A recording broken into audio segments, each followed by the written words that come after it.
Here at our firm, we pride ourselves on faithfully defending the fossil fuel industry. We employ only the most exceptional lawyers from the finest law schools in the country. I'm a Polluter is our lead partner in the transactional space. She creates legal entities to help fossil fuel clients maximize their profits. Anita Frack is our lobbying partner, infiltrating the regulatory state one agency at a time. Bill Moore-Hours heads our litigation division. He defends oil and gas companies in court against pesky climate activists. We also hired 2 phenomenal summer associates. Terry? Maybe Martin? They've got so much passion. But not for long. And together we are Harmin Zee Planette. At Harmin Zee Planette, we pride ourselves on our work in the climate space. Let's take a look at the year in review for our climate change work.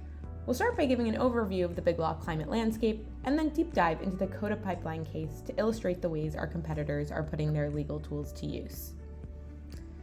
So starting with an overview of the climate landscape for the Vault Top 100 law firms, the top firms facilitated a staggering $1.6 trillion in fossil fuel transactions from 2016 to 2020, increasing the total by $260 million from last year's report. These firms also litigated even more cases on behalf of fossil fuel clients. In order to receive a score of an F, according to Law Students for Climate Accountability, a firm must litigate 8+ cases exacerbating climate change, support over $20 billion in fossil fuel transactions, and receive over $2 million for fossil fuel lobbying. This year, only 2 firms received an A, and 7 received a B, indicating that fewer firms are doing work that mitigates climate change, and more are doing work that exacerbates climate change. The most common grade was an F. Overall, 91 of the top 100 firms undertook work that worsened climate change, including us. Let's keep it up. You might be thinking, in such a broad landscape, what can a single firm do? Well, let's take a look at some of our competitors. Paul Weiss litigated more fossil fuel cases than 60 Vault 100 firms combined. White & Case facilitated more fossil fuel transactions than 73 of the Vault 100 firms combined. Atkin Gump conducted more fossil fuel lobbying than 89 Vault 100 firms combined. Wow, these firms are killing it. Exactly, Anita Frack. These are the numbers we are aspiring to. The worse the climate impact, the better.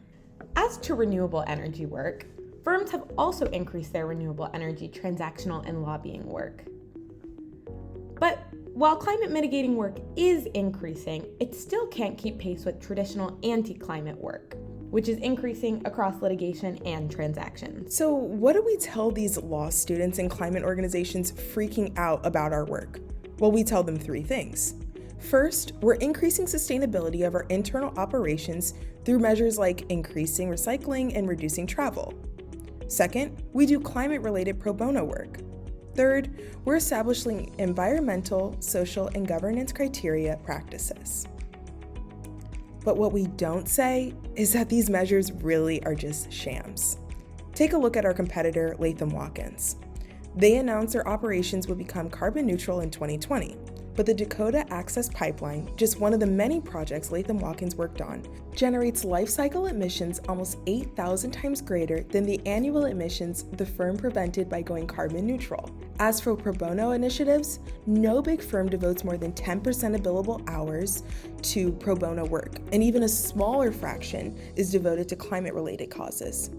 For example, the pro-climate pro bono services Hogan Lovells contributed in 2020 made up just 0.02% of the firm's revenue.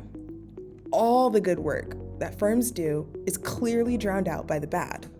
If only these climate-trumping law students knew this. As you can see, the climate industry is alive and well, and we're keeping pace with our prestigious competitors by consciously deploying our resources in support of and profiting from fossil fuel work and other climate injustice. Now onto our interns for a deep dive on the wonderful Dakota Pipeline project. First, let's start with some background information. The pipeline, first proposed in 2008, carries oil from Canada to the Gulf Coast. This particular oil emits 17% more carbon than other forms of crude oil when burned, and is highly corrosive, increasing the risk of leaks.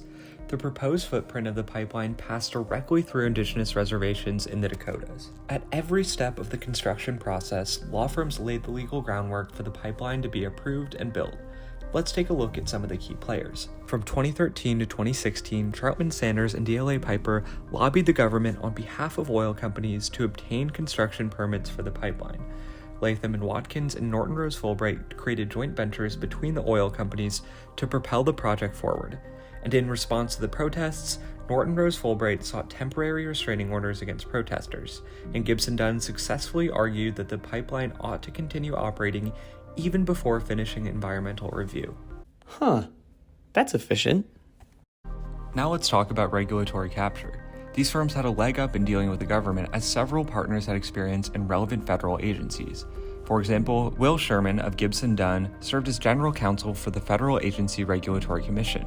He now regularly litigates in front of FERC. Similarly, Robert Kummer worked for the Department of the Interior, directing legal strategy nationwide for mining, oil, gas, energy, and renewables.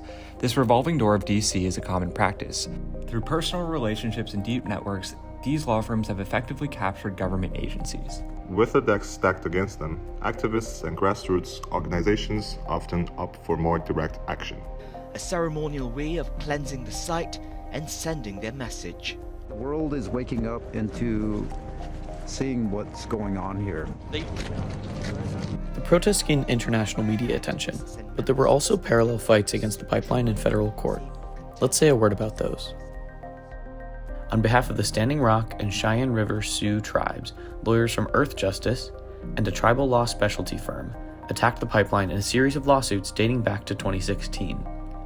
They came at the pipeline from multiple angles, including under the National Environmental Policy Act, the tribe's various treaty rights, and RFRA religious freedom claims. These efforts delayed pipeline construction and resulted in greater acknowledgement of the environmental impact, but ultimately did not stop the project.